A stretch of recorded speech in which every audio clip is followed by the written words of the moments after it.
Hello, my idol. Tapos, na po, ang aking naloto na hotdog recipe. Bago pantikman na mag-pray muna tayo.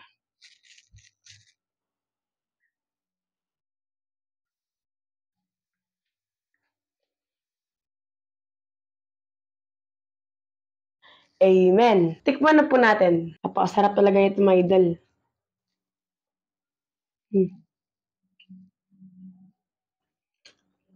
Kahit napaka-easy siya, my idol, no? At least napakasarap. And din, my idol, unti lang po yung anghang niya. Hindi po siya talagang napaka-anghang. Nga pala, my idol, pwede po ito pang ulam sa mga anak nyo. At napakadali lang po talaga. Easy lang. Siya, my idol, hotdog lang po talaga yung gagastusin nyo dito. Kung meron kayong hotdog, wala masyadong gastos. Wala kayong gastos. Kung wala namang hotdog, my idol, unti lang po yung magagastos nyo talaga. Tapos, po, ang ating mga ingredients ay nasa bahay na po. Kagaya po ng mga ketchup, sibuyas, paminta. Yun lang po.